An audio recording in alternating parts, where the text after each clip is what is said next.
random anime recommendation, A Win Named Amnesia.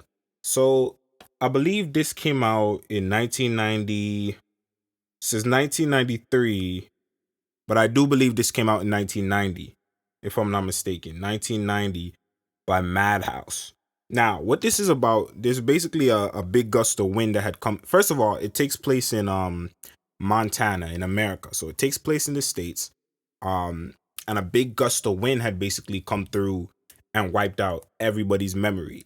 So people have become, forgot how to drive. People have become, as a result of this gust of wind coming out and everybody losing their memory, basically it's a hybrid between a post-apocalyptic world, but then it's not a post-apocalyptic like 100 years into the future. It's kind of like if tomorrow, the very city that you live in tomorrow, everybody just forgets everything and forgets how to do driving and all these different things. What would be the result of that if it happened tomorrow or next week? Like a week or a month later, what would be the result? It wouldn't be a complete apocalyptic world yet. So that's basically the setting that it takes place in. And one guy, I think two people had kind of, one guy, the main character, had kind of restored uh his like instincts and how to do certain things.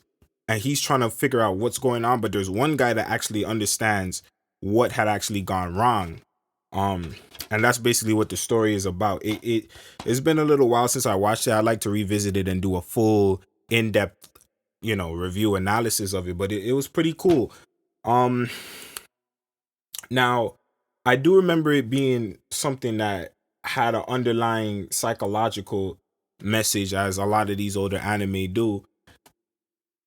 I wouldn't be able to go down of course I haven't seen it in a while, so I wouldn't be able to go down the complete rabbit hole. But I will say, for anybody that's looking for some kind of psychological fulfillment, like they want to get a little bit cerebral with this one and think a little bit deep, I definitely recommend it, because it's one of the most, or not one of the most, but it's one of them ones that definitely can get you thinking. When I think about things like, I do want to kind of bring up Satoshi Kon, but I'm not going to bring up Satoshi Kon. I think, I don't think it hits that level. But yeah, so there's definitely some value in this one, and I definitely recommend it.